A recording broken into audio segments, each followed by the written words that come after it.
Welcome to episode 9 of Bizarre Connections, the channel that brings a new meaning to the phrase trivial pursuit. Last time we ended up howling with wolves, so that's where we'll pick up this time. Connection 57, The Titanic. Subject of innumerable books and films, the Titanic was a British ocean liner that sank in the early hours of the 15th of April 1912 as a result of striking an iceberg on her maiden voyage from Southampton to New York, thereby becoming the most famous literal icebreaker in history. Billed as unsinkable pre-voyage, this turned out to be the most expensive spoiler alert in history, as approximately 1,500 of the estimated 2,224 passengers and crew aboard perished, making the incident one of the deadliest peacetime sinkings of a single ship. The Titanic connects to wolves in a simple way via the name of its birthplace. The iconic ship was built in Northern Ireland at the Belfast shipyard Harland and Wolff. From an iconic black and white ship, we waddle over to an iconic black and white bird. Connection 58, Penguins. Penguins, the only birds that dress for a gala just to slide into dinner on their stomachs. Flightless, formal, and proof that you can look like a head waiter whilst living on a diet of raw fish. The Titanic connects to penguins via another iconic ship made at the Harland and Wolff shipyard in Belfast, the cruise ship Canberra. Built for the P&O Cruise Line and launched in 1960, the Canberra was the last and largest ocean liner made at Harland and Wolff. The Canberra became iconic in British history on the 2nd of April 1982. At the time, Canberra was cruising the Mediterranean when the Ministry of Defence requisitioned it for use as a troopship. Nicknamed the Great White Whale, Canberra proved vital in transporting British troops more than 9,000 nautical miles to the heart of the Falklands War conflict. Britain ultimately won the Falklands War within 74 days. In total, 907 people were killed, with just under 2,000 injured or wounded. Today, the Falkland Islands ranks 221 out of 229 in the world by size of its economy, but ranks an impressive 10th in terms of GDP per capita. The money comes from fishing, sheep farming, UK defence-related spending, and, crucially, tourism. Given its isolated position, tourism is somewhat unlikely. Most of the tourism relates to wildlife and specifically to the fact that the islands host an almost unprecedented 5 species of penguin: Magellanic, Gentoo, Rockhopper, Macaroni, and the iconic king penguin. From a black and white bird, we stride purposefully over to a man dressed elegantly in black and white. Connection 59, James Bond. James Bond, a secret agent who introduces himself by name to every villain and keeps his tailor on 24-hour standby. The only man who can wreck a £250,000 Aston Martin and still expect the British government to cover his crippling martini bill. The connection between penguins and James Bond is via Danny DeVito. The pint-sized American actor famously played the Penguin in the 1992 film Batman Returns. Before becoming a famous actor, DeVito worked in a morgue as a cosmetologist, styling the hair of the deceased prior to burial.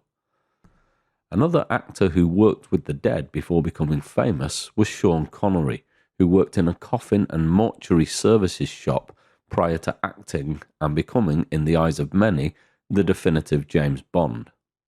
From 007 we slip over to the cricket field. Connection 60, Brian Johnson. Brian Johnson, the velvet voice of the cricketing airwaves who treated a test match like a tea party and spent 50 years proving that a well-timed giggle is clearly the best form of sporting analysis. The connection between James Bond and Brian Johnson is exquisite. James Bond author Ian Fleming was a keen ornithologist. He lived for part of the year in Goldeneye, the home he had built in Jamaica in the West Indies. One of the books he used in his ornithology was Birds of the West Indies, written by American ornithologist Dr. James Bond. Famous for its birds, the West Indies was also a cricketing powerhouse in the 1970s and 1980s. In a 1976 Test match between the West Indies and England, Brian Johnson, the BBC's voice of cricket, made one of the most iconic pieces of live sports commentary in British history. The West Indian bowler, Michael Holding, one of the greatest fast bowlers ever, was running in to bowl to the English batsman Peter Willey, at which point Johnson uttered the immortal words, "The bowler's Holding, the batsman's Willey." From the sedate gentleman's sport of cricket, we move to the brutality of Scarface. Connection 61, Al Capone. Al Capone, a professional furniture dealer who became Chicago's most famous resident by selling everything except furniture. He survived a decade of gang wars only to be defeated by a bookkeeping error and a very persistent tax auditor. Brian Johnson connects to Al Capone via Bond author Ian Fleming. Johnson and Fleming were contemporaries at the elite Eton College. Fleming left in 1927 and went to another elite establishment, Sandhurst Military Training College, where the top officers in the British Army have been trained since 1802. Alas, it was not for him. Fleming spent less than a year at Sandhurst, leaving without gaining a commission after contracting the sexually transmitted disease, gonorrhea. Another famous person who contracted a sexually transmitted disease was New York-born gangster Al Capone. Capone was highly promiscuous and had contracted syphilis early in life. This infection led to the paralytic dementia that led to extreme cognitive decline in his late 30s and ultimately caused his early death at the age of just 48. From the boss of the Chicago mob, we enjoy a little pickle. Connection 62, Richard Branson. Nothing to do with the famous pickle of the same name, Richard Branson is a billionaire who treats the earth like a starter home and owns 50% of all sweaters on the planet. He's the only man who can fail to cross the Atlantic in a balloon and somehow make it look like a successful branding exercise. The connection between Capone and Branson is a simple one. Capone was ultimately locked up not for the St. Valentine's Day massacre or any of the other acts of murder, rape, assault, robbery, etc., of which he was clearly guilty. Getting people to testify in court was difficult, as it could be a death sentence, given the staggering degree of witness intimidation undertaken by Capone. In the end, the boss was sent down for the far more prosaic crime of tax evasion. Branson has dyslexia, which meant his academic performance was poor, despite attending the elite private establishment Stowe School. On his last day at school, his headmaster told him he would either end up in prison or become a millionaire. He achieved both within a decade. Like Capone, Richard Branson spent time in jail for tax evasion. In his early 20s, Branson ran a record-selling business. He evaded tax by claiming records he sold within the UK were actually being sold abroad, thereby avoiding the 33% purchase tax. Caught in a sting operation, Branson was put in jail before being bailed out by his mum. He was later heavily fined and agreed to repay all the tax owed. This action on his part may explain the lack of a formal prison sentence. However, Branson did serve a day in prison due to tax evasion. From the billionaire boss of Virgin, we take a room in a famous New York hotel. Connection 63, the Chelsea Hotel in New York.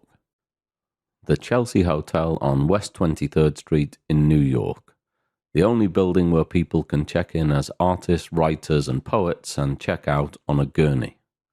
A legendary bohemian playground where the walls have seen more art, drugs, and drama than every Martin Scorsese film back to back. Branson's business career is incredibly varied and interesting, but the industry that started it all, and for which he is most famous, is the music industry. Virgin Records have signed and produced some of the most iconic popular music ever made. One of the most famous/infamous bands signed to the Virgin record label were punk icons, the Sex Pistols. Following the split up of the Sex Pistols, bassist Sid Vicious moved to New York. Vicious died of a heroin overdose while out on bail after spending 54 days in prison on Rikers Island in New York.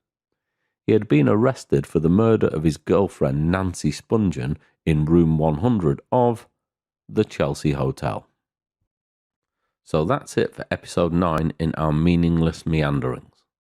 If you can spare a few seconds, please take time to like and subscribe, as it really helps me with the YouTube algorithm.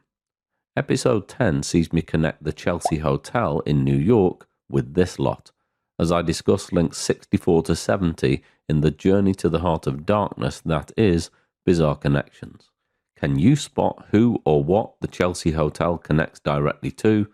Join me next time to find out if you were right. Me again. One last thing. Why not join me at the beginning for link 1, Steve Jobs, on my endless chain of bizarre connections? Go on. You know you want to. Or why not view the entire playlist containing all the episodes? Also, if you could comment and subscribe, I would be eternally grateful.